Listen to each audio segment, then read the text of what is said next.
গণভোটের প্রশ্নটা চারটা ভাগে বিভক্ত ছিল।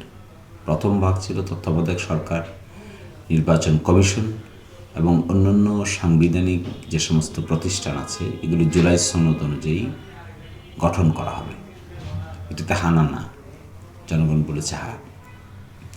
দ্বিতীয়ত হলো একটা দ্বিকক্ষ বিশিষ্ট পার্লামেন্ট গঠিত হবে, যার উচ্চকক্ষ 100 সদস্য বিশিষ্ট হবে এবং এটি প্রাপ্ত ভোটের আনুপাতিক হারে গঠিত হবে। তৃতীয়ত ছিল সংসদীয় নারী প্রতিনিধি সহ প্রধানমন্ত্রীর মেয়াদ সীমিতকরণ, রাষ্ট্রপতির ক্ষমতা বৃদ্ধিকরণ সহ এই সংক্রান্ত একটি প্রশ্ন ছিল, এখানেও হা বলেছে। চতুর্থ আরেকটি প্রশ্ন ছিল যে অপরাপর সংস্কার যেগুলো আছে সেগুলো রাজনৈতিক দল তার প্রতিশ্রুতি অনুযায়ী বাস্তবায়ন করবে, সেখানেও হা আছে। তাহলে কোনটা পারবে কোনটা পারবে না, রাজনৈতিক দলের স্বাধীনতা কোথায়? অপরাপর সংস্কারের ক্ষেত্রে, যেটা ক, খ এবং গতে ইনক্লুড করা আছে, এই ব্যাপারে গণভোটের রায় পরিবর্তন করার কোনো সুযোগ নাই। এর বাইরে যে সমস্ত সংস্কারের এজেন্ডা আছে, ইস্যু আছে, সেগুলো রাজনৈতিক দলগুলো তার প্রতিশ্রুতি অর্থাৎ ম্যানিফেস্টো অনুযায়ী পরিবর্ধন, সংযোজন, বাতিলকরণ করতে পারবে, কিন্তু এই তিন বিষয়ে করতে পারবে না। এর মধ্যে একটা হলো দ্বিকক্ষ বিশিষ্ট পার্লামেন্ট, যেটি নাকি হবে উচ্চকক্ষ 100 সদস্য বিশিষ্ট এবং এটি প্রাপ্ত ভোটের আনুপাতিক হারে হবে, সিটের আনুপাতিক হারে নয়। এবং এই ব্যাপারে জনগণ হা বলে সিদ্ধান্ত দিয়ে দিয়েছে। এটি বিএনপি কেন, কোনো রাজনৈতিক দল এখানে হাত দিতে পারবে না।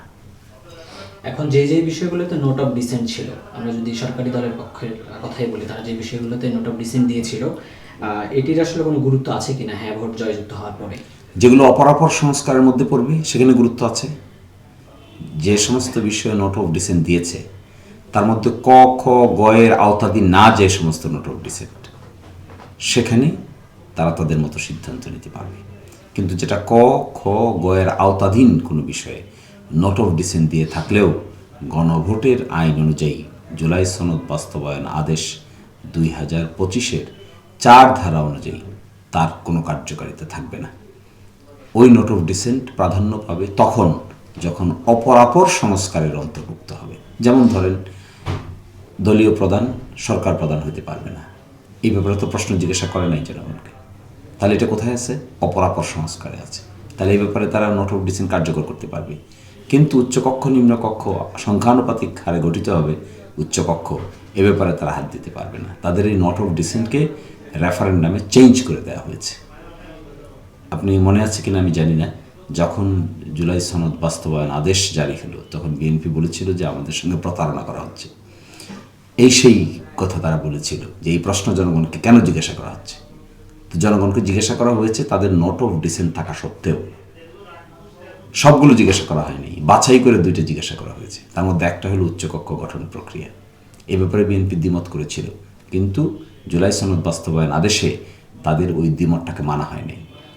না মেনে এটা জনগণকে জিজ্ঞাসা করা হয়েছে। এখন 4 কোটিরও অধিক লোক ভোট দিয়েছে, এটাতে রেফারেন্ডামে পাশ হয়ে গেছে।